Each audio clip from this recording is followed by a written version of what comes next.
자, 우리 75페이지 오늘 같이 이제 5가 공부하는 시간을 갖도록 할 텐데요.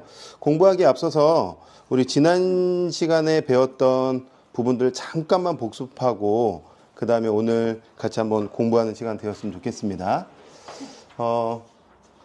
하나님의 스타일. 그렇죠. 그 다음에 아담이 깨달은 인간론이 있죠. 너는 곧 나다. 너는 내 뼈 중에 뼈요, 살 중에 살이다. 그러면서 이제 돕는 배필 어제 또 이렇게 말씀을 좀 나누는 시간을 가졌는데요.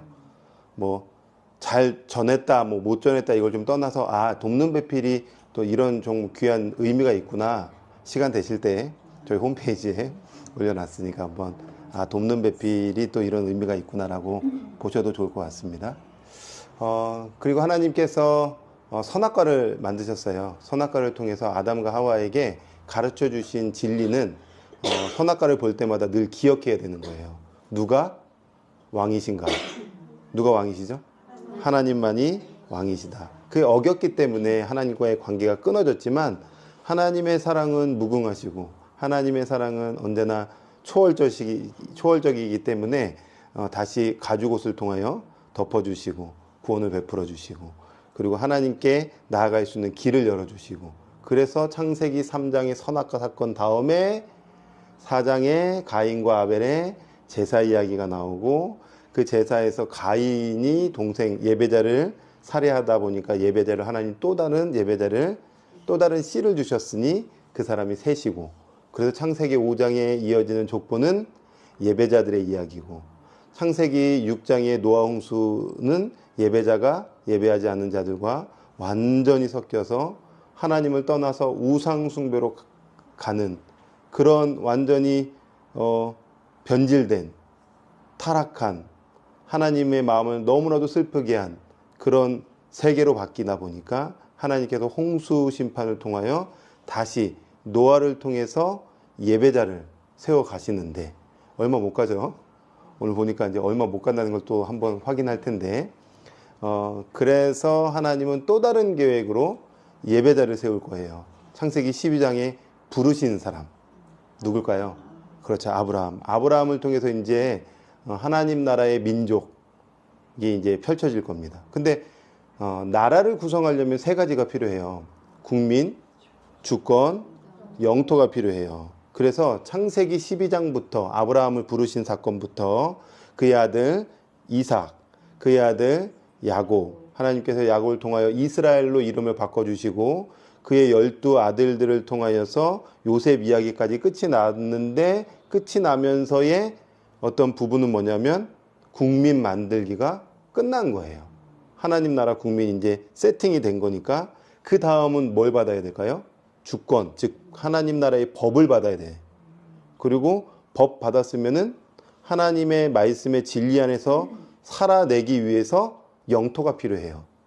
이게 이제 보이지 않는 우리가 이제 이 세계로 들어갈 텐데 그 영토를 받는 이야기로 쭉 오늘 이제 이어지는 겁니다.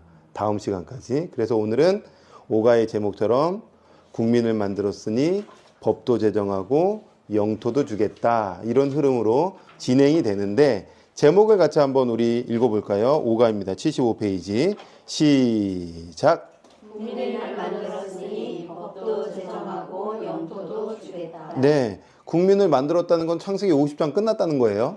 네, 그 다음에 이제 오늘은 법, 그 다음에 영토 전까지, 그러니까 영토 반쪽까지 공부할 텐데요. 성경의 범위는 어디냐면 출애굽기, 민수기입니다. 출애굽기, 민수기. 네, 그래서 지금 이제 우리가 이쪽 부분까지 이제 공부를 할 겁니다. 그래서 성경에 이제 나중에 쭉 물줄기를 계속 우리가 복습할 텐데요. 창출, 민수, 사삼, 왕, 대라느 이 물줄기를 잘 기억하면은 성경을 공부하는데 어렵지 않습니다. 자, 오늘의 포인트 오늘 좀 많은데요. 핵심만 이렇게 찝어드릴게요. 그러면은 성경 읽는데 어렵지 않으실 겁니다. 5가지입니다. 우리 첫 번째 같이 한번 읽어볼까요? 첫 번째입니다. 시작. 출애굽기 전체 구조 알기. 네, 출애굽기의 전체 구조입니다. 그래서 출애굽이잖아요. 애굽에서 나온 이야기입니다. 그렇게 생각하면 돼요. 출애굽기 어렵지 않습니다. 어디서 나왔다고요? 애굽에서 나왔다. 나와서 어디까지 가느냐? 시내산까지 간다. 이 얘기입니다. 다시요. 출애굽기 전체 구조는 애굽에서 나와서 어디까지 간다? 시내산까지 간다. 그런데 그 과정 중에 굉장히 중요한 부분이 있어요. 굉장히 중요한 2번입니다. 자, 2번도 같이 한번 읽어볼까요? 시작. 출애굽기 경혈 깨닫기. 예, 경혈이라고 표현했는데요. 이렇게 뭐 마사지 하면 이게 경혈로 누르면 찌리리릭 하면서 되게 시원한 거잖아요. 그런 것처럼 성경 출애굽기에도 경혈이 있어요. 한쪽을 잘 파면요, 모든 게 쫘르르르륵 이렇게 시원하게 풀리는 것처럼 그 경혈을 우리가 한번 잠깐 공부해보는 시간 갖도록 할 겁니다. 그것이 출애굽기 3장입니다. 3장. 이따가 3장을 조금 더 깊게 한번 볼 거고요.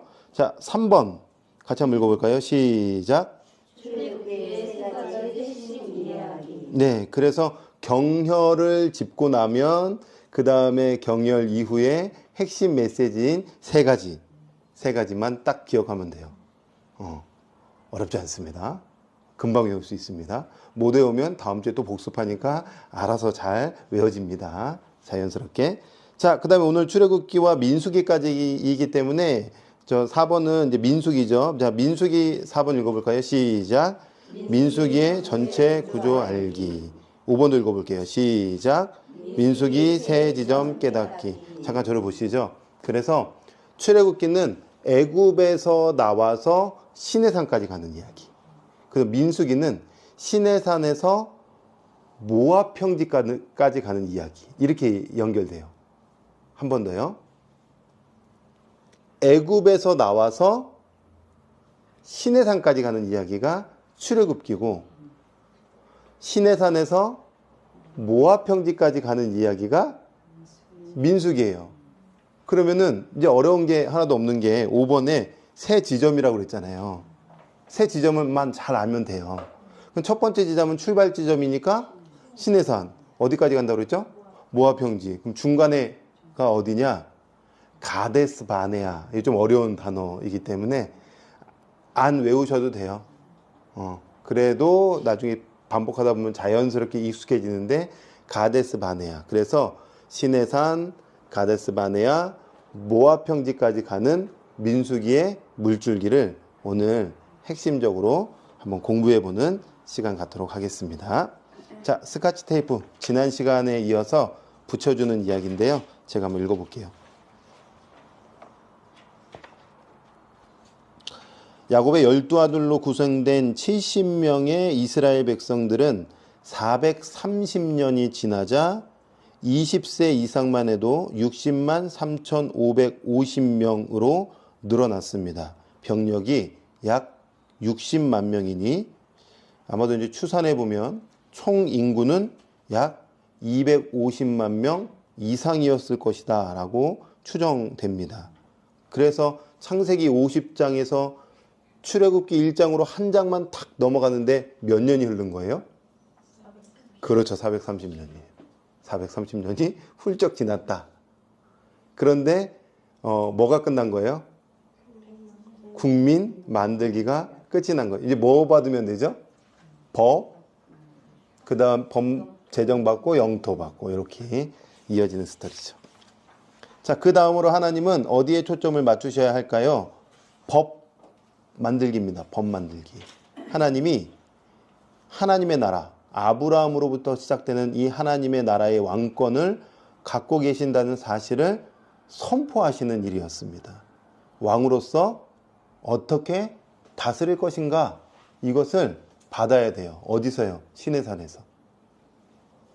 하나님께서 총 인구 250만 명이나 되는 국민을 정치하시려면, 다스리시고 통치하시려면 매우 구체적인 법이 있어야 했어요.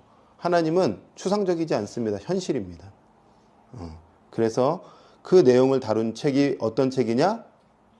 출애굽기다. 출애굽기. 자, 오늘 공부할 출애굽기 책을 한 문장으로 요약해 보면 같이 한번 굵은 것이 읽어볼게요. 시작. 이스라엘 백성들이 노예로 있던 애굽을 탈출해서 2개월 동안 이동한 후 도착한 시내 광야 생활 약 11개월 기간의 스토리입니다. 이게 출애굽기입니다. 한 30초 1분 정도 드릴게요. 한번 이렇게 끊어서 한번 이런 이야기구나 이렇게 한번 정리 한번 해보세요. 어렵지 않죠, 이 문장은? 네, 간단하죠. 자, 그런데 이 이야기를 통째로 이해하려면 출애굽기에 경혈이 있는데 그 경혈을 눌러야 합니다. 출애굽기에도 경혈이 있는데 거기를 누르면 찌르르르르 하면 시원해지면서 출애굽기가 전체 한눈으로 확 들어오는 놀라운 메시지로 이어진다는 것을 기대하시면서 이제 출애굽기 공부를 시작해 보도록 하겠습니다. 자, 76페이지에 1번 경혈이 있는데요. 그 경혈이 무엇이냐면 떨기나무에서 하나님을 만나는 장면이 중요한 장면이에요. 한 번 더 강조할게요. 출애굽기 3장에 모세라는 사람이 80세에 양을 치다가 호렙산에서 떨기나무에 불이 붙었는데 타지를 않고 이렇게 재가 되지 않네? 뭐지? 하면서 그곳에서 하나님의 때에 하나님의 방법으로 모세가 하나님을 경험하여 사명자로 부름받고 놀라운 민족을 구출해내는 그 특별한 장소가 오늘 출애굽기 3장의 떨기나무에서 모세가 하나님을 만나는 장면입니다. 이건 되게 중요해요.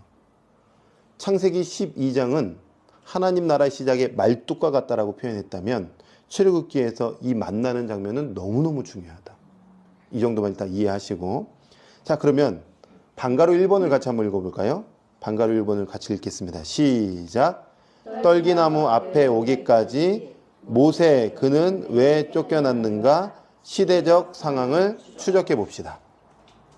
이건 한번 그냥 편안하게 보세요. 성경을 읽다 보면 궁금한 것이 있어요. 뭐가 궁금하냐면 모세 이야기예요. 모세 이야기 중에 아마 이제 그런 부분들이 좀 궁금하셨을 것 같아요. 모세는 다 아시는 얘기만 그래도 한 번 더 설명해 드리면, 모세가 이제 어렸을 때에, 갓난 아기일 때에 나일강에 이렇게 조그만 배같이 만든 데에서 해가지고 떠나 보냈는데 거기서 바로의 딸이 건져냈어요. 그래서 건져내다라는 의미로 모세라고 이름 지었고 거기에서 왕자로 쭉 살아냈어요. 보통 왕자가 아닙니다. 대이집트의 왕자입니다. 왕권을 이어받을 수 있는 사람입니다. 그런데 커가지고 어느 날 애굽의 어떤 병사와 같은 사람을 때렸는데 죽었어요. 그러더니 도망가게 됐어요. 너무 궁금하지 않아요? 아니, 왕자라고 한다면 이렇게 잘 무마시켜가지고 내가 이렇게 했다, 그 정도 힘이 있는 사람인데 왜 도망갔을까? 뭐 때문에 도망갔을까? 힘이 없었나? 그 정도의 힘은 있었을 텐데, 이렇게 지금도 뭐 여러 세계에서 일어나는 그런 일들에서 왕권을 갖고 있을 정도면 그 정도면 아무것도 아니게 처리할 수 있는 부분인데 도망까지 가야 될 이유가 무엇이었는가? 전 너무 궁금했었습니다. 궁금하시지 않으세요? 자, 오늘 그 부분을 같이 한번 공부를 해볼 겁니다. 그래서 공부하기 앞서서 우리가 지난 시간에 배웠던 노아 홍수 심판 이후에 노아의 세 아들들이 있어요. 이거 잠깐만 짚고 갈게요. 여기 이거 보여드리는 그림은 셈, 함, 야벳이라는 아들들의 후손들이 어느 지역으로 이동했는가, 흩어졌는가에 대한 그림입니다. 그래서 보시는 것처럼 야벳, 여기 위쪽이죠? 네. 그 다음에 셈, 여기입니다. 그 다음에 함, 여기 밑에 있죠? 여기 밑이면 여기 아프리카, 지금 아프리카 지역이라는 걸 알 수 있을 것 같아요. 그 다음에 함 자손은 여기뿐만 아니라 이쪽 지역에도 분포되어 있어요. 그래서 바벨탑 사건, 뭐 갈대아 우루, 이런 어떤 민족이 구성된 세계사 속에서 이쪽 지역이에요. 이쪽 지역. 그래서 세계의 문화, 어떤 세상의 문화가 굉장했던 지역, 그 우르에서 하나님께서는 아브라함을 하란으로 불러내시고 하란에서 가나안 땅까지 이동하는 이야기예요. 근데 동시에 함 자손의 아프리카 지역에서 이집트라는 나라를 형성했었습니다. 그러니까 함의 후손들이 이 세계사의 힘을 가지고 나라를 형성해 가기 시작해요. 그래서 창세기 10장 성경을 잠깐 보시면 10장 6절에 우리가 그냥 스쳐 지나가는 말씀일 수 있는데요. 확인만 하고 넘어가도록 하겠습니다. 창세기 10장 6절 말씀에 보면 찾으셨어요? 10장 6절입니다. 한번 읽어볼까요? 시작. 함의 아들은 구스와 미스라임과 북과 가나안이요. 이 아들들이 시작되죠. 그런데 8절에 보니까 구스가 아들을 또 낳았는데 그 사람이 누구냐면 니므롯이에요. 니므롯 중심으로 바벨 탑 사건이 형성이 돼서 이쪽, 지금 표현하고 있는 이쪽의 나라를 형성하기 시작하는 거예요. 구스 후손들이.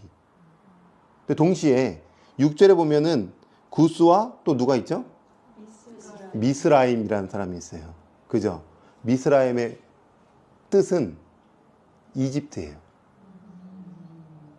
그래서 성경에 이집트라고 나와 있는 이 단어가 다 미스라임이라고 원래는 되어 있어요. 이해가 되시죠? 창세기 말씀에 이제 요셉이 이집트 애굽으로 갔다 이렇게 했을 때 그 애굽이라는 단어가 히브리어로 미스라임이다. 그러면은 함의 후손인 자녀인 이 미스라임이 여기서 나라를 형성하죠. 세계 4대 문명 중에 한 문명인 이집트 문명을 이 구스의 아들이 시작하는 겁니다. 자, 그런데 이렇게 이집트라는 어마어마한 세계사, 그러니까 세상 나라가 펼쳐질 때에 이제 출애굽기를 보니까 모세라는 인물이 등장하는데 모세가 왕자였는데 도망갑니다. 왜 도망갔을까? 이거 좀 알아야 돼요. 이거 잠깐만 설명해 드릴게요. 설명하려면 예를 들어서 이집트 애굽에는 쭉 역사가 흘러올 때에 이렇게 구분을 해요. 1왕조, 2왕조, 3왕조 이렇게 왕조로 구분을 하거든요. 왕조는 뭐냐면 아시는 것처럼 김일성, 김정일, 김정은, 김씨 집안의 아들들이 이어가기 때문에 이거를 왕조예요, 왕조. 그런데 김정은 다음에 나반석이 쿠데타를 일으킨 거야. 그래서 제가 왕권을 잡았어. 그래서 제 아들이 또 이어받았어. 그러면은 저로부터 시작되는 왕조는 이 왕조가 되는 거예요. 이렇게 왕조가 쭉 흘러오는데 모세가 살던 시대의 왕조는 몇 왕조냐면 18왕조였습니다. 그래서 18왕조의 그 시작이 누구냐면 다 몰라도 돼요. 그냥 이해만 하시라고. 이름도 다 몰라도 돼요. 누구로 시작되냐면은 투트모스 1세라는 사람으로부터 왕조가 시작이 됩니다. 17왕조가 끝나고 18왕조로. 그리고 이렇게 이제 아들, 딸 낳는데 투트모스를 통하여 나온 자녀들이 아들들이 다 병약해가지고 죽었어요. 딸도 죽었을 거라고 추정해요. 한 사람만 살아남습니다. 합셉수투. 이름 몰라도 돼요. 이런 여자가 태어났다. 그런데 여자가 왕권을 이어받기는 좀 그렇잖아. 그래서 투트모스 1세가 후처를 통해서 투트모스 2세를 낳습니다. 그런데 투트모스 1세의 아들과 딸이잖아요. 본처를 통해서 딸이 나온 거고 후처를 통해서 아들이 나온 거잖아요. 근데 당시에 이집트 왕조는, 애굽 왕조는 왕권을 유지하기 위해서 가족들끼리 결혼시키는 경우가 다반사였어요. 그래서 둘이 결혼을 합니다. 그리고 아들을 낳았다면 그 아들이 왕권을 이었을 텐데 잊지 못해요. 왜? 딸이 나왔으니까. 그래서 투트모스 2세는 설에 의하면 후처 아니면 양자를 맞이하는데 그 사람이 누구냐면 투트모스 3세입니다. 그런데 문제는 뭐냐면 이 핫셉수투가 나일강에서 목욕을 하다가 바구니에서 어떤 아이가 내려오는 거야. 그 아이가 누굴까요? 모세. 모세였어요. 자, 이제 왕권은 어디로 흘러갈 것인가? 모세로 갈 것이냐? 투트모스 3세로 갈 것이냐? 이제 이 싸움이 이제 펼쳐지는데, 문제는 뭐냐면, 여기까지 문제는 뭐냐면 18왕조 전에 어떤 왕조들이 있었냐면 15왕조가 있었어요. 15왕조. 편안하게 그냥 들으세요.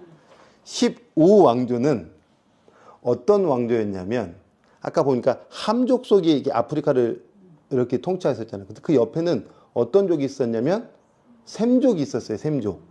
셈족 중에 히소스라는 그런 부족과 같은 종족이 있었어요. 그 사람들이 뭔가 기술력도 좀 뛰어나서 이렇게 12왕조 때 사람들이 조금 유입되더니 15왕조 때 그 사람들이 쿠데타를 일으켜서 애굽 정권을 잡아버린 거야. 그러면은 함족이 잡았어요? 셈족이 잡았어요? 여태까지 함족으로 쭉 왔던 아프리카 이집트의 역사가 갑자기 셈족 히소스 왕조로 확 바뀌어버린 거야. 150년 동안 통치한 거죠. 이야, 우리 진짜 순수 혈통, 애굽의 이 혈통이 잡아야 되는데 갑자기 셈족이 와가지고 우리를 해가지고 왕권을 잡아? 막 이렇게 화가 났겠죠. 그래서 벼르고 있다가 150년 만에 투트모스 여기 1세가 우리 순수 혈통으로 확 정권을 다시 잡아버린 거예요. 자, 그러면 투트모스 1세 입장에서는 셈족이 좋아요, 안 좋아요? 히소스 왕족이 좋아요, 안 좋아요? 안 좋죠. 언제든지 그 히소스 족속들, 그 사람들이 머물러 있으면은 또 쿠데타를 일으킬 수 있겠다. 그러면은 다 멸절시켜야 되겠죠. 죽여야 되겠죠. 그래서 출애굽기 1장에 보시면, 출애굽기 1장을 볼까요? 8절 읽어볼게요. 요셉을 알지 못하는 새 왕이 일어나 애굽을 다스리더니. 누구예요? 투트모스 1세겠죠. 그죠? 오랜 시간 지났으니까. 요셉은 12왕조 때 인물이라고 보고 있습니다. 네. 그러니까 벌써 몇 왕조가 많이 흘러온 거예요. 그러니까 지금 투트모스 1세가 그가 그 백성에게 이르되 이 백성 이스라엘 자손이 우리보다 많고 강하도다. 자, 우리가 그들에게 대하여 지혜롭게 하자. 두렵건대 그들이 더 많게 되면 전쟁이 일어날 때에 우리 대적과 합하여 우리와 싸우고 이 땅에서 나갈까 하노라 하고. 그러니까 어떻게 해야 돼요? 이제 그들을 노역을 시키고 무겁게 하고 힘겹게 하는 거예요. 그러다가 금방 여기 본 것처럼 보시죠. 투트모스 2세 때에 이 왕은 2세 미만의 모든 남아들을 다 죽여라. 이렇게까지 간 거예요. 씨를 말려버리려고. 그런데 그때에 누가 살아남을까요? 모세. 맞아요. 모세가 살아남는 거예요. 이게 모세가 살아남는 거예요. 그리고 투트모스 2세도 얼마 안 가서 죽습니다. 그러니까 지금 그 다음 왕권은 누가 잡냐면, 놀랍게도 이 투트모스 2세가 죽으니까 핫셉수트가 왕권을 잡아요. 여자가 최초로. 그러면 이 핫셉수트는 그 왕권을 누구에게 줄 수 있을까요? 모세. 그렇죠. 모세에게 주는 거예요. 자연스럽게 모세에게 가는 겁니다. 그런데 이 왕권을 누가 싫어했을까요? 모세에게 주는 것을. 그렇죠. 투트모스 3세가 너무 싫어했겠죠. 그래서 그때의 애굽에서는 최초로 합셉수트라는 여왕이 왕으로 세워졌지만 싫어. 계속 남자로 가야 돼. 그래서 잠깐만 이 합셉수트 여왕이 잠깐 통치해요. 왜냐하면 아직 투트모스 3세가 어렸기 때문에. 어차피 물려줘야 돼. 3세에게 물려줄 것이냐? 모세에게 물려줄 것이냐? 모세가 제가 이어가겠습니다 하면은 갈 수 있었어요. 그런데 안 갔어. 왜 안 갔을까요?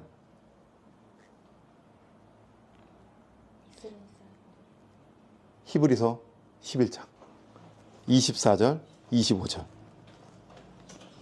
히브리서 11장은 믿음의 조상들의 이야기가 기록되어 있고 모세의 이야기도 기록되어 있는데 11장 24절 25절을 제가 한번 읽어볼게요.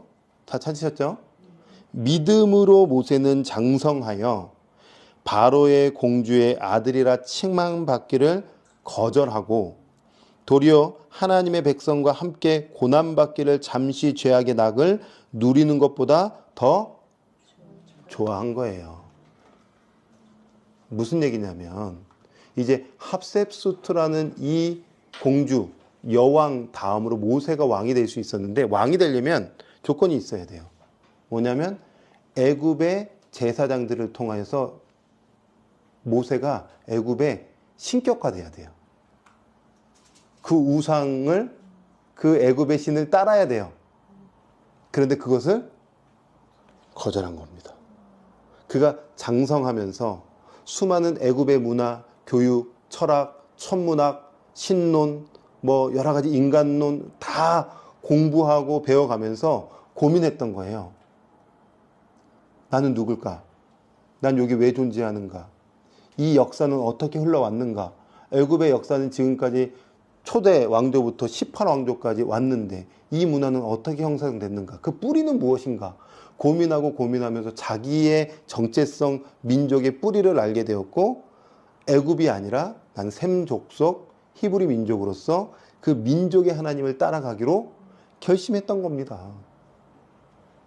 그러니까 왕 안 된 겁니다. 그러면 누가 좋아요? 투트모스 3세가 좋아요. 이런 찰나 속에서 어떤 일이 일어났죠? 애굽의 병사를 죽인 거예요. 그러면은 너무너무 좋은 명분이 되는 거예요. 투트모스 3세가 모세를 쉽게 제거할 수 있는, 정적을 제거할 수 있는 명분이 그냥 생겨버리는 거죠. 그럼 어떻게 해야 돼요? 살려면? 도망가야죠. 어디까지 도망가요? 멀리, 최대한 숨어서 누구도 찾아올 수 없는 도시가 아닌 시골로. 그래서 시내 광야 호렙산 근처까지 도망가는 겁니다. 그리고 그 모세가 80세에 호렙산에서 하나님을 만나 너가 너의 민족들이 지금 고통받고 있으니 구출해내라 했을 때에 그가 애굽으로 돌아갔을 때 왕이 바뀌어 있어요. 투트모스 3세가 아니라 바로 그의 아들 아멘호텝 2세로 바뀌어 있습니다. 그러니까 지금 애굽에서 나올 때는 애굽을 통치했던 왕은 아멘호텝 2세와 싸우는 거예요. 이렇게 지금 역사가 흘러가고 있는 상황입니다. 이름은 몰라도 된다. 그런데 어떤 흐름인지는 알아야 되는데 흐름은 알겠죠? 네, 흐름은 잘 아셨을 거라 생각해요. 자, 그래서 이렇습니다. 맘만 먹으면 애굽의 바로가 될 수 있었는데 왜냐하면 그의 어머니 합셉수투가 얼마나 대단한 사람인지 그가 갖고 있던 이 장제전 살고 있었던 그때 당시에 어마어마한 겁니다. 지금도 이렇게 만들기가 쉽지 않은데 당시에 사람의 힘으로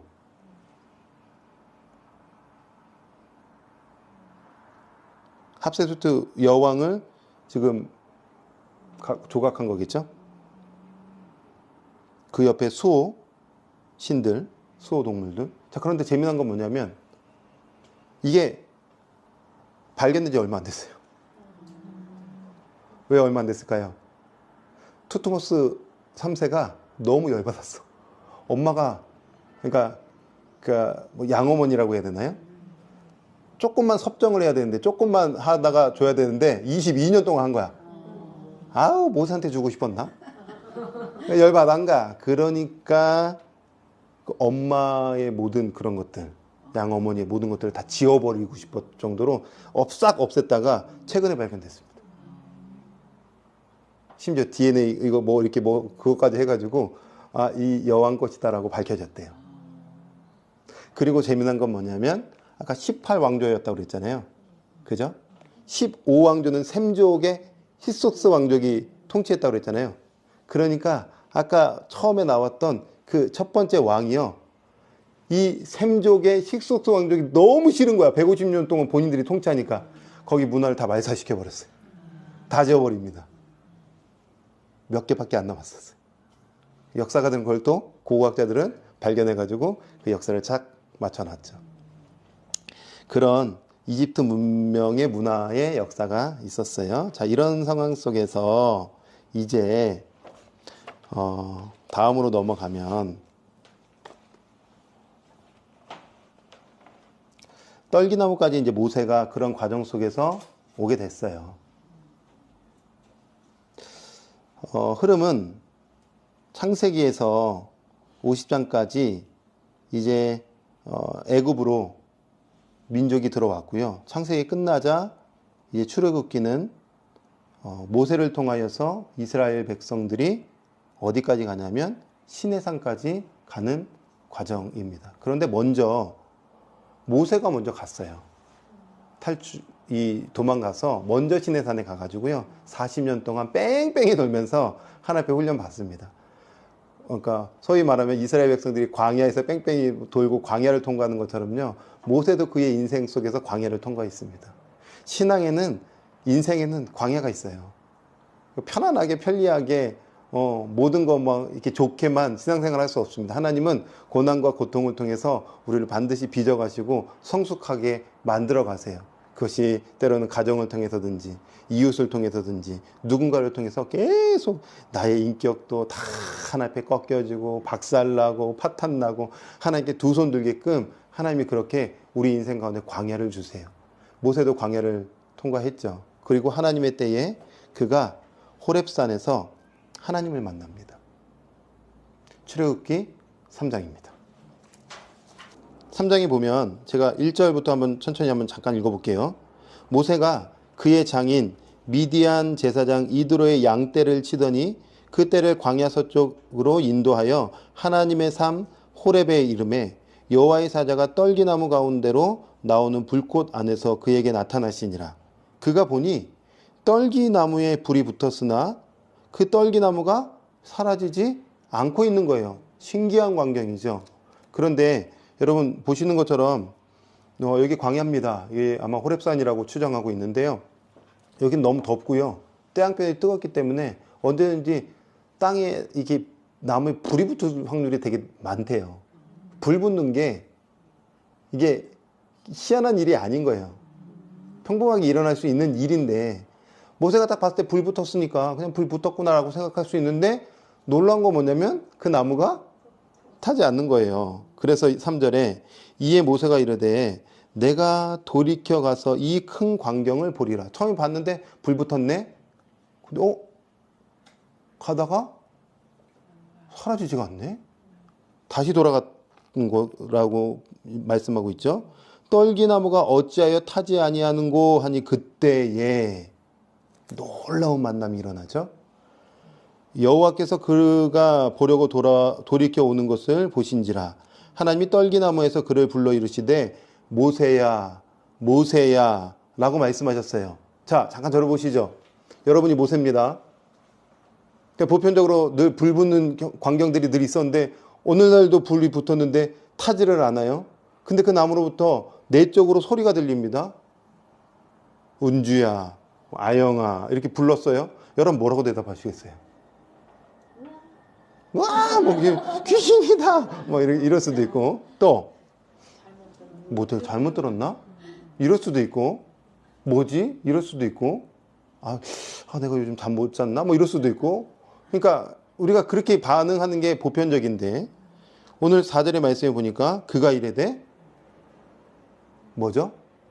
내가 여기 있습니다 라고 즉각적으로 반응한 거예요. 즉각적으로 반응했다는 건 뭐냐면 그가 그의 인생 속에서 이 광야를 통과하는 중에 그동안 애굽의 수많은 엄청난 세상 철학과 교육과 신광과 천문학과 뭐 여러 가지를 다 배웠으면서 늘 고민했던 거예요. 난 누구지? 나를 지으시는 이는 누구지? 지금은 우리가 뭐 여러 가지 교육을 통해서 빅뱅 이론 하면서 신에 대해서 점점 멀어지는데 이때 당시엔 다 신관을 갖고 있었어요. 나를 지으신 신은 누군가? 나를 만드신 그 신은 도대체 어떤 신이신가? 그리고 그 신은 나를 이 땅 가운데 왜 보내셨는가? 이 철학적이고 중요한 영적인 질문 속에서 하나님이 딱 때에 찾아왔을 때에 그는 즉각적으로 내가 여기 있습니다. 중요한 적용 중에 하나는 우리 인생 속에서 수많은 이런 일들이 펼쳐질 때에 그냥 스쳐가는 것이 아니라 하나님은 이 일을 통해서 나에게 뭘 말씀하시려고 할까? 이걸 통해서 날 뭘 깨닫게 하시려고 할까? 하나님은 나에게 어떤 손길을 내밀고 계실까라고 질문하고 묻는 중에 놀라운 하나님의 진리가 깨달아질 겁니다. 하나님 그렇게 우리 인생 가운데 일하고 계세요. 그래서 떨기나무에서 하나님을 만났고 하나님을 만난 모세는 사명을 받아요. 어떤 사명이죠? 지금 너의 뿌리인 아브라함의 후손들인 이스라엘 백성들이 애굽에서 신음하고 고통받고 있다. 구출해 내라. 전 못하는데요. 40년 전이면 할 수 있었을 텐데 지금 못하겠는데요. 인생 120살 살 동안 3분의 2 지점이 지금 선. 우리 요즘 한국으로 몇 살 정도까지 살자? 90세 사시나요? 8, 90세? 60, 100세? 그래도 100세 넘죠? 그럼 70세로 가정해 볼게요. 70세 때 부르심을 받은 거예요. 아직 70세 넘는 분 없죠? 네. 부르심을 받은 거예요. 그리고 해라. 못하겠는데요. 만약에 지금 250만 명이나 되는 그 거대한 민족을 탈출해낼 때에 그들이 네가 뭔데? 라고 말하면 네가 만난 하나님 어떤 하나님인데? 라고 물어본다면 저는 뭐라고 얘기하죠?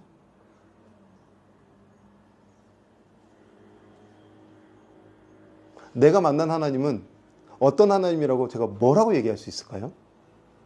그때에 하나님이 드디어 하나님의 이름을 주세요. 창세기까지는 이름 주신 게 아닙니다. 거기 여호와 이렇게 나오고 여호와 하나님 나왔지만 이거는 모세가 만난 여호와를 받아서 그가 창조부터 출애굽 전까지 하나님의 계시를 보지 않은 계시, 본 계시를 기록해 놓은 겁니다. 이 모세오경은. 그러니까 지금 모세가 이름을 받고 그 이름 속에서 아 이분이 이런 이름이시구나 하면서 창세기 1장부터 기록하고 있는 거예요. 그러니까 이 분은 어떤 분이시냐? 어마어마한 분이신데 그 어마어마한 분은 도대체 어떤 분이시냐? 창세기 3장 14절에 13절 14절에 출애굽기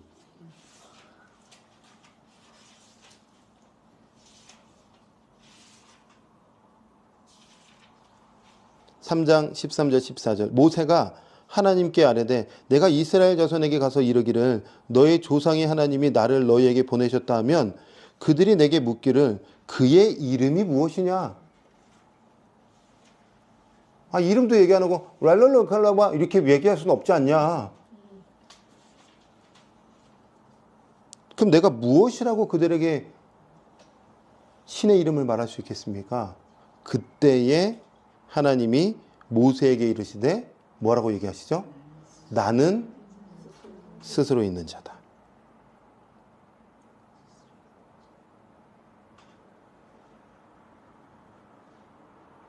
여러분 잠깐 저를 보실까요? 이 번역이 나는 스스로 있는 자다 이렇게 표현되어 있지만 본래 히브리어 원어에서는 이렇게 되어 있어요. 나는 내가 하고자 할 나다. 나는 내가 이루고 싶은 것을 반드시 이루는 나다. 라는 이름의 뜻이에요. 원래는.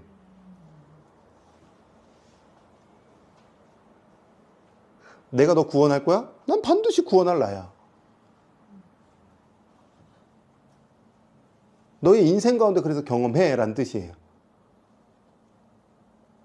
그동안 모세가 생각했던 하나님은 멀리 계시고 저 우주 밖에 계실 것 같은 하늘 위에 계실 것 같은 그런 하나님. 그래서 화면에 보시면 엘로힘 유일하신 하나님 와닿지 않아요 아직? 엘리온 가장 높으신 하나님, 엘샤다이 전능하신 하나님. 와닿지 않아요? 그런데 모세에게 찾아오신 하나님은 샤켄. 지금 너와 함께 하시는 하나님. 그래서 12절에 내가 반드시 너와 함께 있으리라. 이게 임마누엘이죠. 임마누엘. 원어에도 임이라고 나와 있어요. 엘, 여호와, 임이라는 말이에요. 내가 너와 함께 한다. 그래서 내가 너와 함께하는 그 하나님은 반드시 내가 이루어올 것을 반드시 이루는 그런 하나님이다. 구원은 나의 어떠함으로 되는 게 아니라 하나님께서 찾아오시고 내가 그분을 받아들일 때에 받은 것 하나, 영접한 것 하나, 그리고 그분이 내 안에 끊임없이 말씀할 때 순종하는 것 그 하나가 하나님 끝까지 완성의 자리로 이끌어 가시는 거예요. 내가 뭘 하는 게 아니에요. 오늘 하나님 말씀 공부해라. 진리를 배워라. 그럼 진리를 배우고자 하는 그 하나님의 내적 음성에 순종했더니 하나님이 종국에는 나를 그리스도 위치로, 그리스도 닮은 자리로 끌고 가시는 분이세요. 하나님은 그 목표를 갖고 계세요. 보통 존재가 아니에요, 우리가. 우리가 실망할 게 없어요. 나는 뭐 믿음이 연약해서. 그 믿음을 키워주시는 분도 하나님이세요. 저는 뭐 달란트와 은사가 없어서 그 은사를 주시는 분도 하나님이세요. 저는 되게 실력이 부족하니까 그 실력을 완성시키는 분도 하나님이세요. 그래서 그 다음에 이야기가 모세가 저는 못하겠는데요. 저는 혀가 뻣뻣한데요. 저는 힘이 없는데요. 까불지 마. 네가 하는 게 아니라 내가 하는 거야. 그것이 여호와입니다. 어떻게 저 어마어마한 대제국 애굽에서 이집트에서 백성을 끄집어냅니까? 까불지 마. 네가 뭐 탁월한 리더십이 있어서 그런 줄 알아? 말 잘하는 사람은 네 형이고 너는 그냥 말 뻣뻣하면 내 말만 따라. 이겁니다. 그러면 모세가 한 거는 뭐죠? 순종밖에 없는 거예요. 우리 주님은 제사가 아니라 순종을 원하세요. 오늘도 그 주님 앞에 순종만 하면 하나님께서 멋지게 우리의 인생을 하나님의 작품으로, 하나님의 사람으로 막 이끌어 가시는 분입니다. 지금도 그 주님은 포기하지 않으세요. 그 하나님을 모세는 호렙산 떨기나무에서 경험하고 드디어 민족을 이끌어내는 놀라운 사명자가 되는 거죠. 77페이지에. 그래서 2번에 보시면 출애굽기를 통째로 이해하려면 누구를 이해해야 되냐면 여호와라는 이름을 이해하셔야 됩니다. 나는 하고자 할 나다. 나는 내가 되고자 할 것을 되게끔 한 나다. 예레미야 33장 2절 말씀 제가 읽어볼게요. 이를 행하시는 여호와, 그것을 만들어 성취하시는 여호와, 그의 이름을 여호와. 그럼 여호와는 뭐죠? 일을 행하시고 그 일을 성취하시는 분이세요. 그분이 하세요. 그게 그 하나님의 이름의 의미입니다. 하나님은 지금도 엄청나게 우리에게 구원의 은혜를 베풀어 주실 계획하셨고 그 일을 행하시며 반드시 성취하세요. 여러분 기대하십시오. 그래서 결론적으로 이제 77페이지에 출애굽 여정은 어떤 여정이냐. 이제 가나안 땅에서 야곱과 요셉이 이집트로 가고 창세기가 끝난 다음에 시내산까지 가는 과정인데요. 모세가 먼저 시내산에 먼저 갔고요. 도망갔고 시내산에서 하나님의 때에 하나님을 만나서 사명을 받고 다시 이집트, 애굽으로 갑니다. 백성을 데리러. 그리고 백성을 데리고 이집트에서 어디까지 올까요? 시내산까지 오게 됩니다. 그래서 77페이지에 그림을 한번 이렇게 그려보세요. 출애굽기의 이야기는 이 이야기입니다. 어렵지 않죠? 시내산, 애굽, 시내산. 자, 그럼 78페이지에 한 번 더 정리하면서 이런 흐름이겠구나라고 이해하시면 되겠는데요. 방가로 이번에 여호와의 이름과 출애굽기의 여정을 연결해서 한 번 더 정리해 보면 양가로 1번 78페이지 양가로 1번을 한번 읽어볼까요? 시작. 애굽 생활 중에 모세 혼자 도망해서 시내산에서 여호와를 만났어요. 되게 중요한 것이죠. 여호와를 만났습니다. 지금도 우리 주님은 늘 우리를 만나주세요. 양가로 이번에 떨기나무 사건 이후로 다시 애굽으로 가죠. 왜요? 그렇죠. 이제 백성들 구출해내야 되니까. 네. 퀴즈. 이스라엘 백성들이 막 너무 고통스러워요. 저희 노역이 너무 힘해요. 저희 죽겠어요라고 막 아우성치고 하나님 앞에 막 부르짖거든요. 한 몇 년 정도 이렇게 힘들었을까요? 430년 만에 그들이 이제 나오거든요. 몇 년 동안 한 고통을 받았을까요? 고통은 그냥 퀴즈예요. 430년 동안 고통받았을까? 빨리빨리 대답하는 게 좋죠. 그죠? 빨리빨리 대답해야 돼. 아내가 늘 그런 거 빨리 질문하고 뜸들이지 말라고. 18왕조가 시작됐을 때입니다. 그럼 17왕조 때까지는 살만한 거죠. 그때가 힉소스 왕조가 통치하고 있었을 때니까. 그러면은 고통은 한 2, 30년?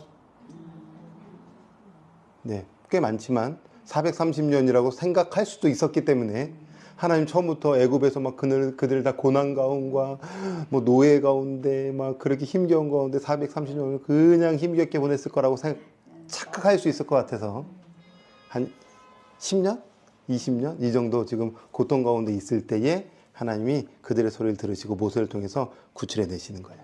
자, 양거로 3번. 10가지 재앙 이후에 백성들을 이끌고 다시 시내산에 와서 뭐 하실까요? 언약을 맺으세요. 그리고 양가로 4번에 그 시내산에서 십계명과 율법을 받고 성막을 만들어 봉헌하고 나니까 이제 출애굽기의 이야기가 끝났습니다. 자, 애굽에서 시내산, 시내산에서 애굽, 애굽에서 시내산 와서 뭘 하냐? 언약, 법, 성막 만들고 끝.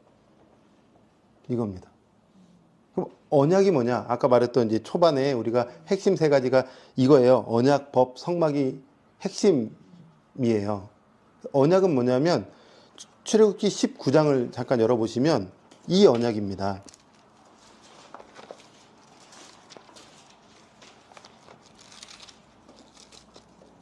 출애굽기 19장에 4절부터 우리 하나님 마음이 잘 담겨져 있어요. 내가 애굽 사람에게 어떻게 행하였음과 내가 어떻게 독수리 날개로 너희를 업어 내게로 인도하였음을 너희가 보았느니라. 출애굽한 거죠, 그죠? 시내산까지 온 거예요. 세계가, 여기 세계라는 건 뭐냐면요, 땅과 사람들을 말하는 거예요.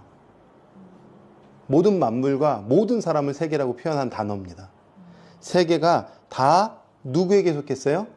하나님께 속한 거예요.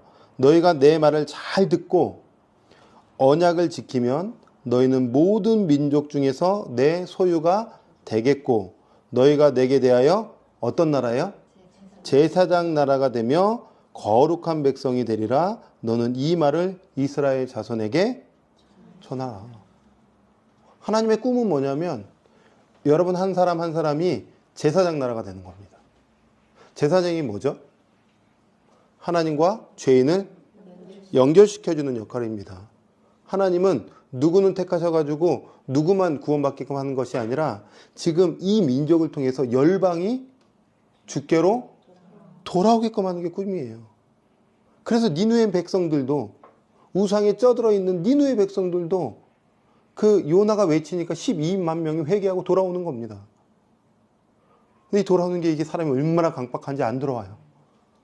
얼마나 이 진리가 말씀이 선포돼도 안 듣는지 몰라요. 이 시대는 더 그럴 겁니다. 그런데 그럼에도 불구하고 하나님의 꿈이에요.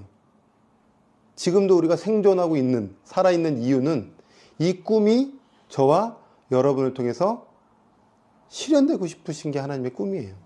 그냥 살다가 가면은 안 되겠죠.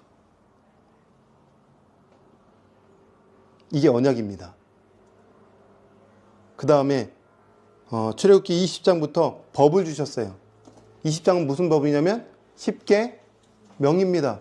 10계명은 뭘까요? 하나님을 사랑하라, 이웃을 사랑하라. 이게 예수 그리스도가 왔을 때 두 가지 강령이에요. 하나님을 사랑하는 것, 이웃을 내 몸과 같이 사랑하는 것. 이 법을 주셨어요. 야, 이 법은 너는 나다 하잖아요. 아담이 깨달은 인간론. 너는 나다.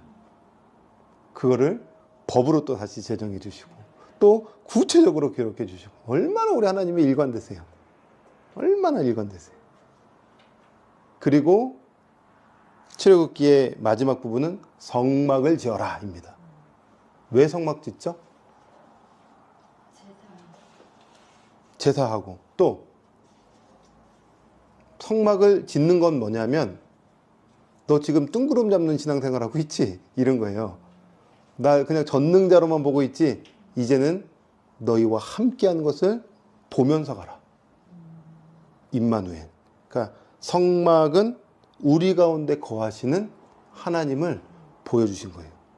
이스라엘 백성들이 그 중심으로 동서남북으로 세 지파씩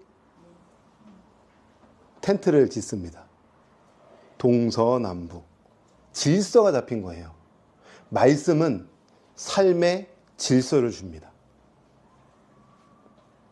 그리고 이 민족은 무엇 중심으로 구성이 되어 있죠? 성막 중심으로 포진되어 있어요. 출발할 때는 누구부터 출발할까요? 성막의 벗개부터 출발합니다.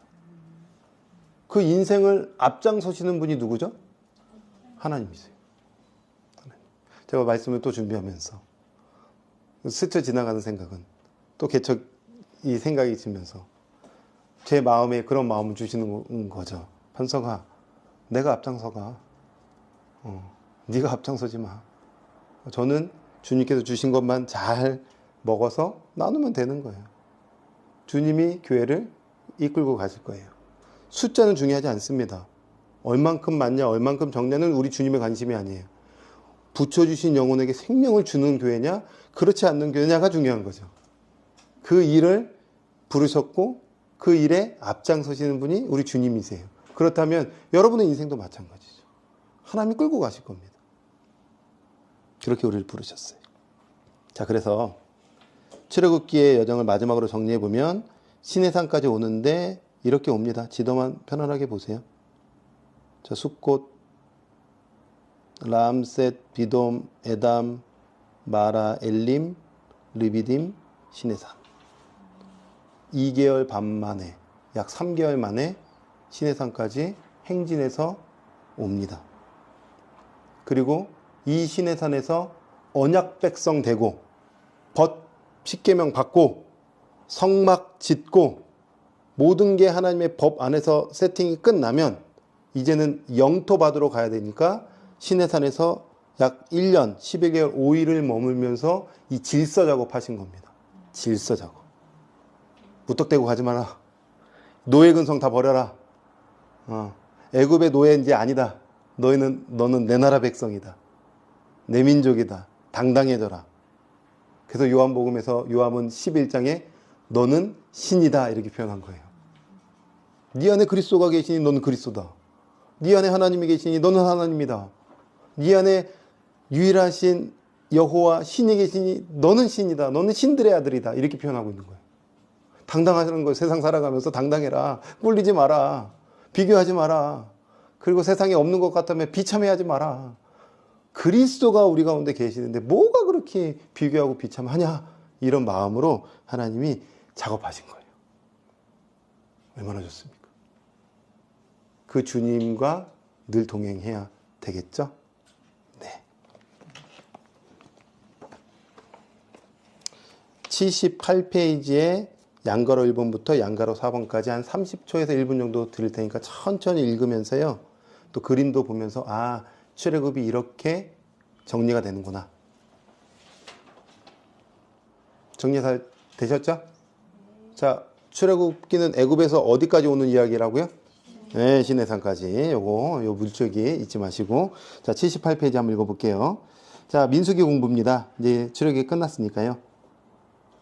그래서 집에 가셔서 출애굽기 40장 마지막 절 한번 읽어보십시오. 샤켄.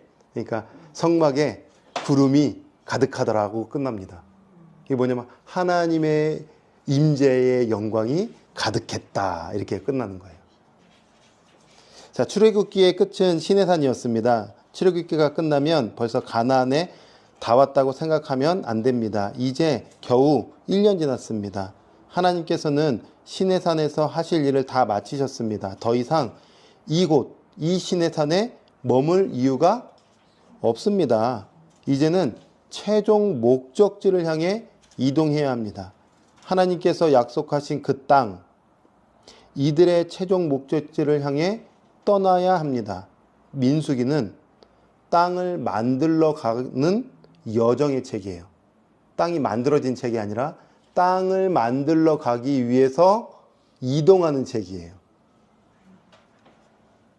땅 정보 책은 여호수아입니다. 그죠? 예, 여호수아. 자, 창세기에서는 뭐가 만들어졌어요? 국민. 출애굽기에서는 법 만들어졌어요. 이제는 영토 만들기 이슈입니다. 땅 찾아 서둘러 가야겠죠. 자, 그 땅은 어떤 땅이냐? 가나안 땅입니다. 그런데 그 땅은 비어있는 땅이 아니라 여러 종족들이 살고 있었어요. 하나님이 그들에게 기회를 주시고 기다려주셨음에도 불구하고 얼마나 변질되고 타락했는지 노아 홍수 심판 이전의 모습과 같아요. 심판하러 와야 됩니다. 하나님은 사랑도 하시지만 심판도 하세요. 반드시 그들과 싸우려면 병력이 필요했던 거예요. 그 땅을 찾아려면 전쟁을 해야만 하는 거였어요. 그러니까 민수기 하면 백성의 수를 세는 것, 인구조사, 병력 정비, 국방부 만들기 뭐 이렇게 시작이 되는 겁니다. 그래서 민수기는 세 지점만 꼭 공부하시면 됩니다. 나머지는 쭉 읽으시면 이해가 돼요. 세 지점이 어디냐? 출발 지점인 시내산, 마지막 지점인 모압 평지, 가운데는 가데스 바네아. 79페이지에 민수기의 경혈입니다. 시내산에 출발해서 가데스 바네아에 머물고 모압 평지까지 가는 이야기. 얼마나 걸렸을까요? 38년? 40년? 네. 자, 출애굽기 이집트에서 레위기까지 갔고 출애굽기 끝. 그 다음에 이제 민수기는 1번, 2번, 3번. 지역이 뭐죠? 첫 번째 시내산, 두 번째 가데스 바네아, 세 번째 모압 평지. 그림 한번 그려보실까요? 세 지점만 딱 찍으시면 돼요. 지금 보여드리는 건 막 지역까지는 안 적으셔도 됩니다. 시내산, 가데스 바네아, 모압 평지.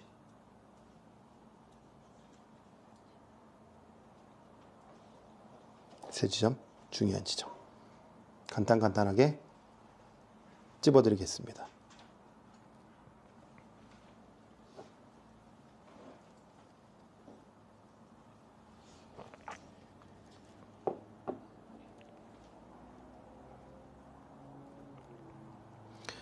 자, 큰 2번 보시면요. 세 지점을 하나하나 연구해 봅시다. 첫 번째는 시내산입니다. 이 시내산에서 어떤 스토리가 있냐면 1장부터 10장, 12절까지 첫 번째 지점으로서 6월절 지키는 이야기가 나와요. 6월절이 뭘까요? 내가 너를 구원했다라는 거예요. 너희는 구원의 백성이라는 겁니다. 너는 내 백성이라는 거예요. 그거 잊지 말고 시작하자는 겁니다.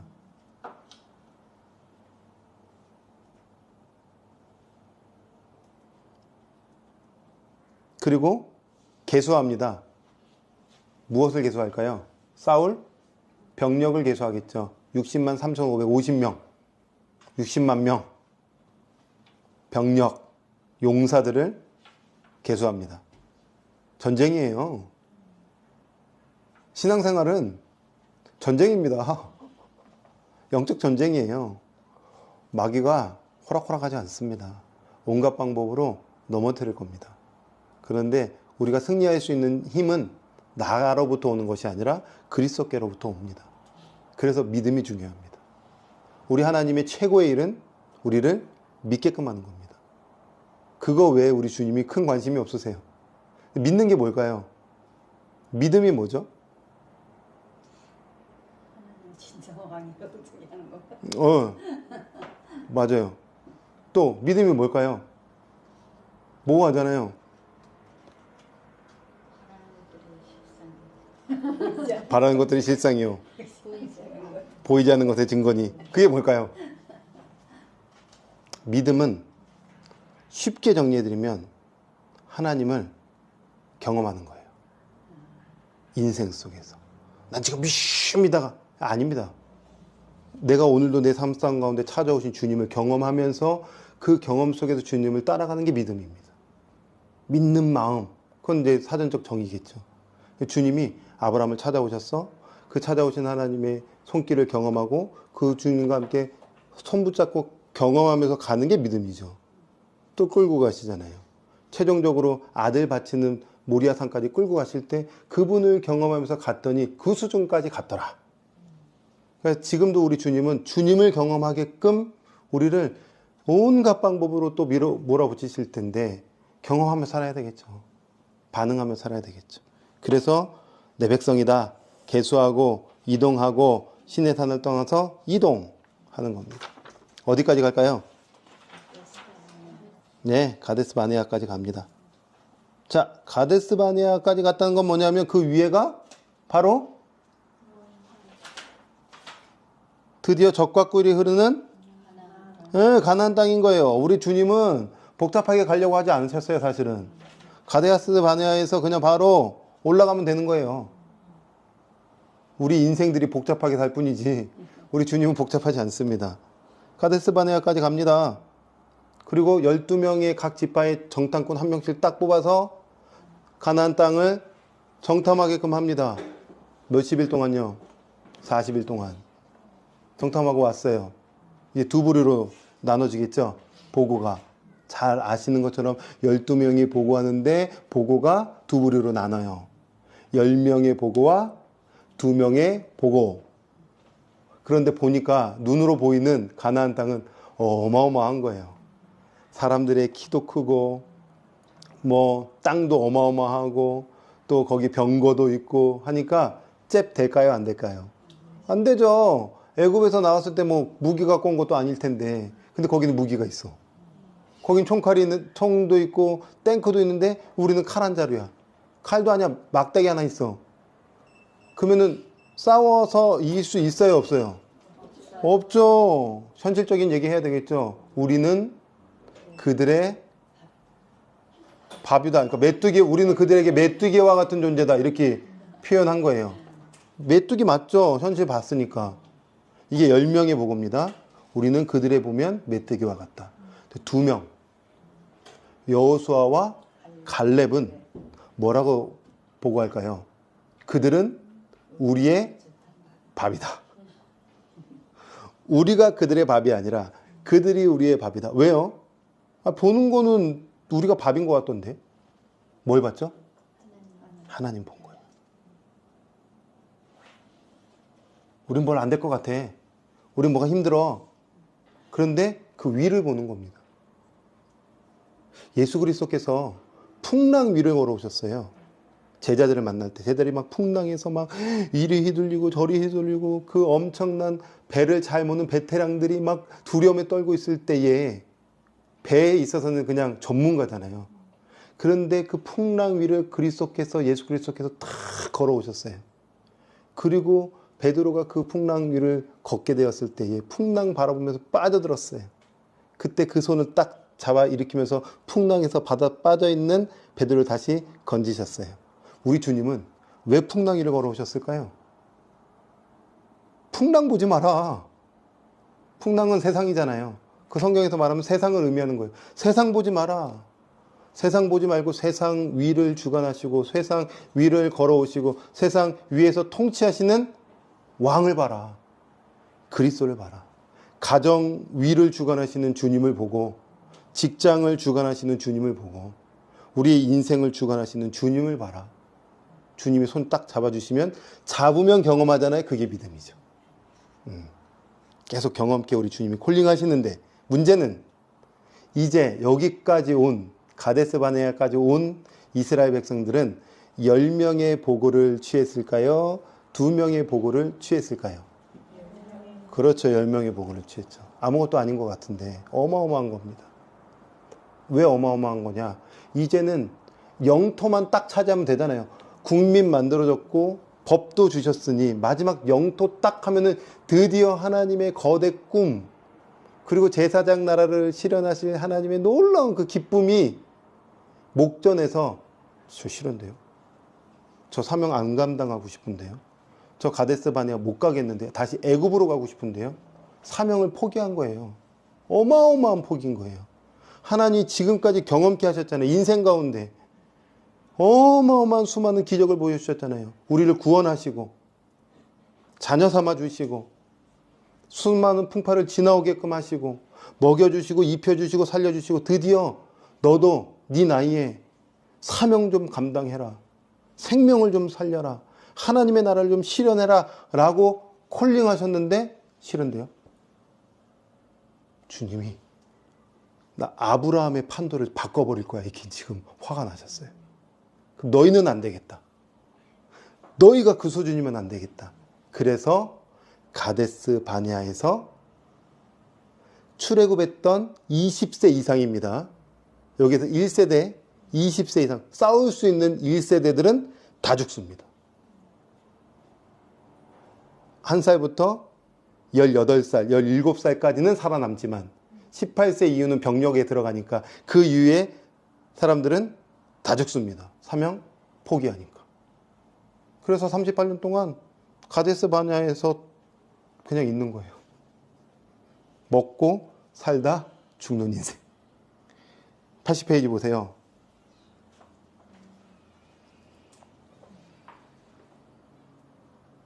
양가로 1번에 정탐해라. 정탐하고 왔어요. 우리 메뚜기입니다. 포기하겠습니다. 하나님의 결정. 38년 동안, 40년 동안, 즉 40일 정탐하고 왔으니 1년에, 하루에 1년씩 계산해서 40년 동안 머물어. 그리고 먹고 살다 죽는 인생으로 그들이 끝이 난 겁니다. 우리 그러면 안 되겠죠? 여러분, 하나님께서 주신 계획이 있어요. 저를 향한 계획은 말씀 연구 열심히 해서 가르쳐 드리는 게 꿈일 거라고 저는 생각합니다. 그래서 여러분도 하나님의 꿈을 꾸십시오. 그리고 38년 된 기록이 민수기 13장 1장부터 20장까지 그냥 그렇게 있는 거예요. 너무 아쉽죠? 너무 아쉽죠? 그래도 모세는 죽지 않습니다. 그래도 여호수아는 죽지 않습니다. 그래도 갈렙은 죽지 않습니다. 하나님은 그들은 남겨둡니다. 81페이지에 드디어 가데스 바네아를 이제 떠나서 요단 동편으로 이동하는 이야기가 들어오는데, 지도 한번 보시죠. 여기 시내산에 출발해서 하세롯, 엘랏, 가데스 바네아,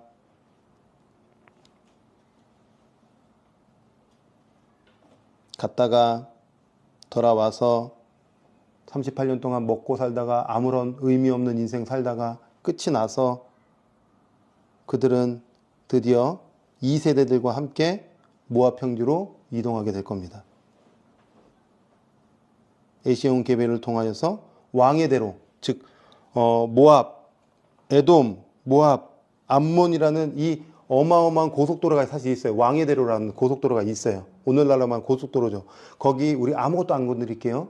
통과만 하게 해주세요. 우리 싸우지 맙시다. 우리는 당신들과 싸울 존재는 아닙니다.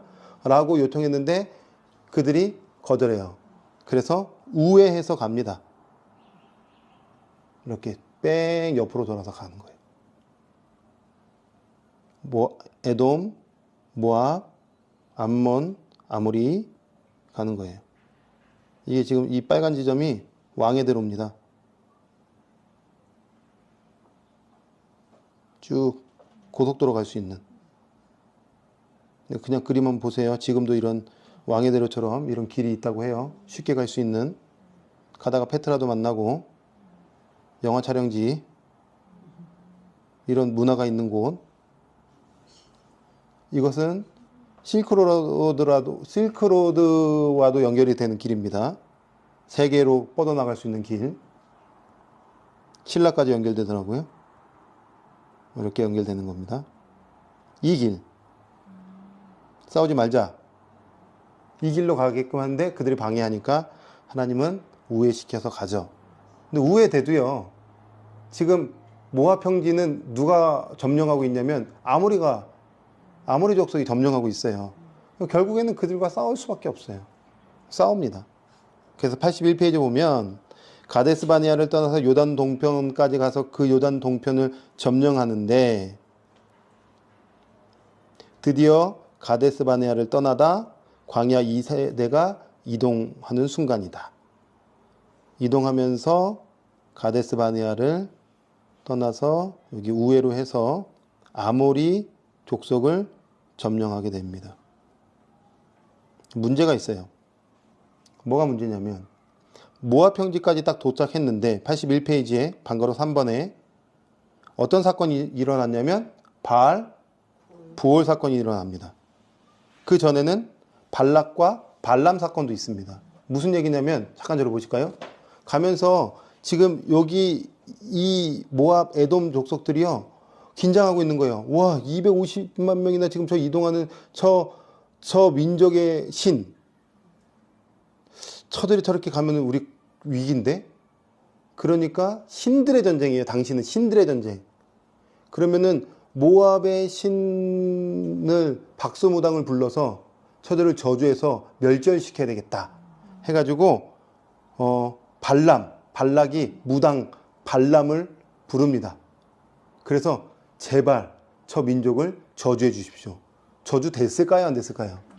하나님이 지켜주시니까 저주가 안 돼. 입이 막 열리더니 막 낙이랑도 막 얘기하고 막 이러잖아요. 막 하나님이 입을 막 그동안 박수무당에서 점쳤던 그 입술이 그들을 높이고 하나님을 높이는 입술로 막 바뀌고 축복의 입술로 막 바뀌는 이야기가 나오는 거예요. 왜요? 내 민족 내가 책임지겠다는 거죠. 걱정하지 말라는 겁니다.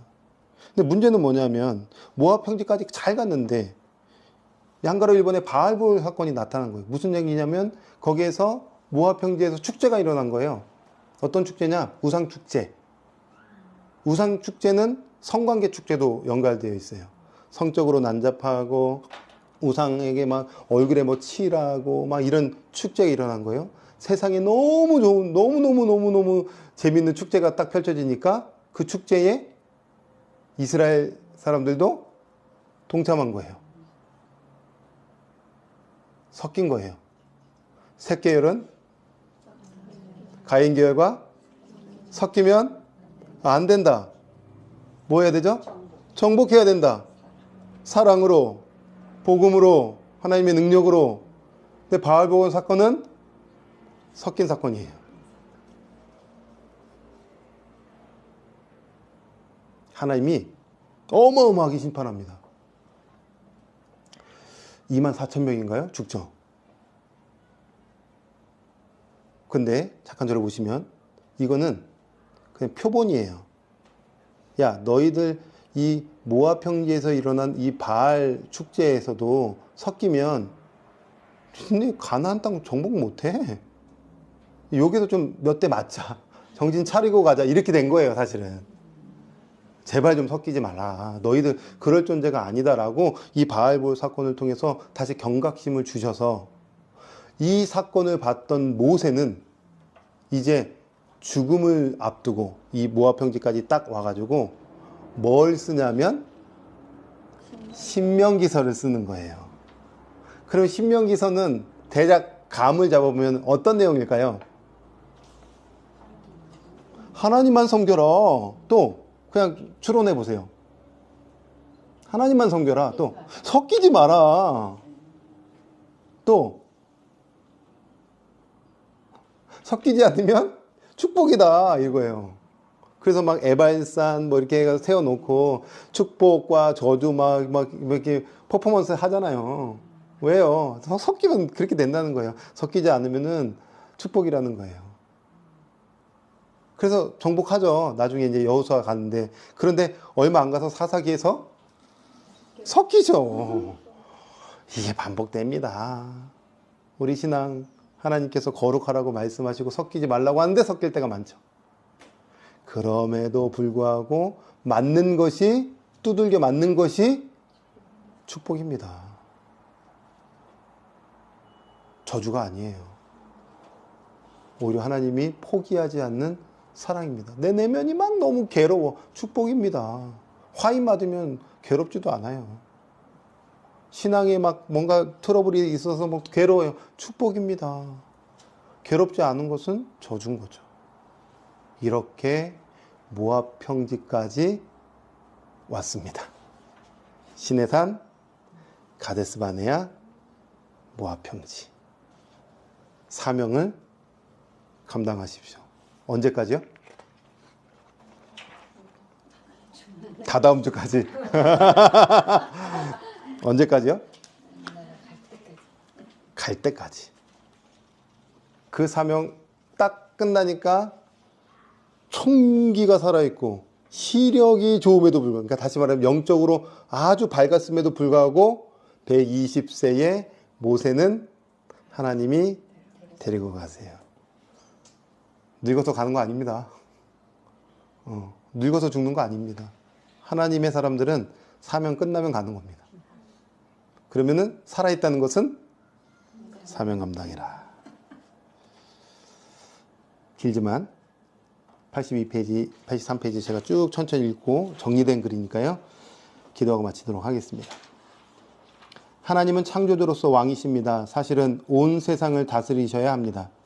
그런데 이 왕권에 도전하는 힘 있는 자들이 생겨납니다.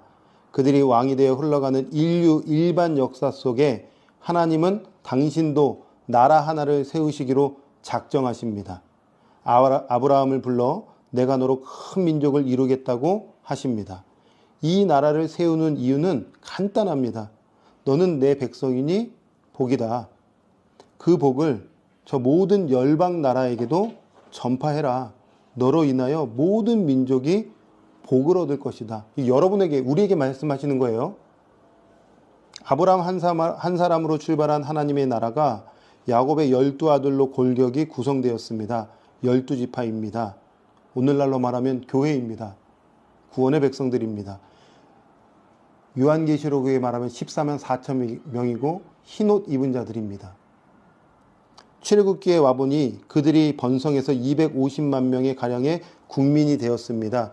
국민 만들기가 끝났습니다. 그런데 이 백성들이 노예로 전락되어 있습니다.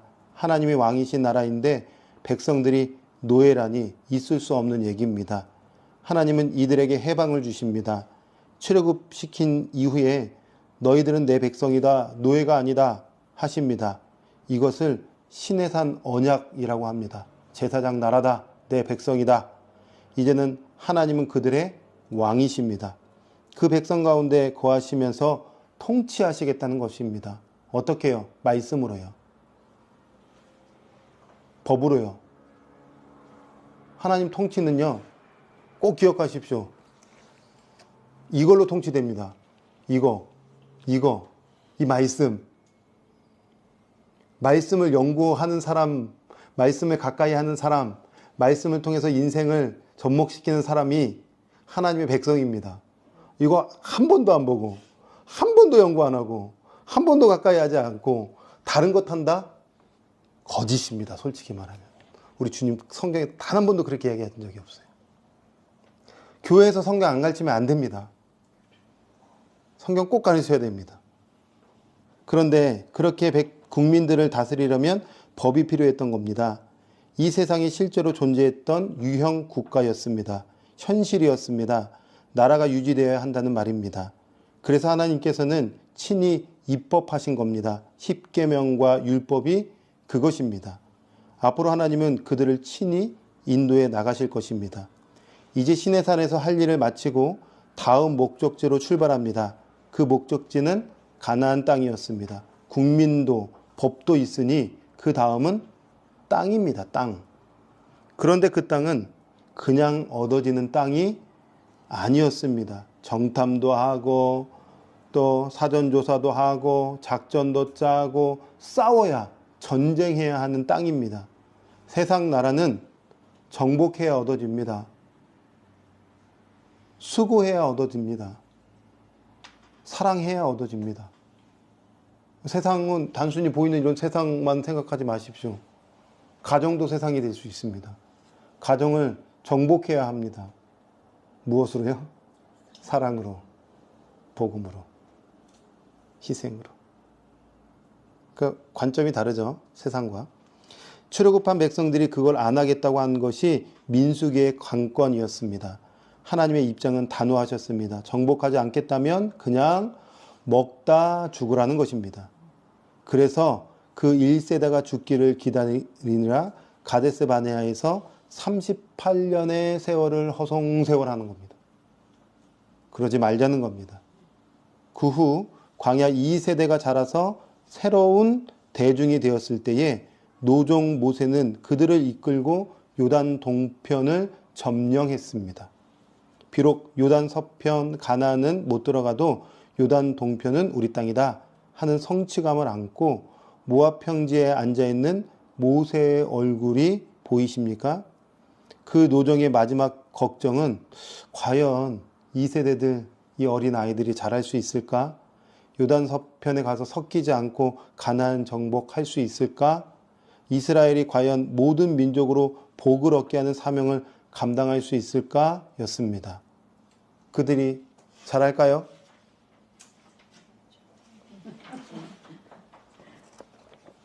다음 주에 기대하시죠. 다음 주에 가나안의 엄청난 문화를 그림으로 한번 보여드리도록 하겠습니다.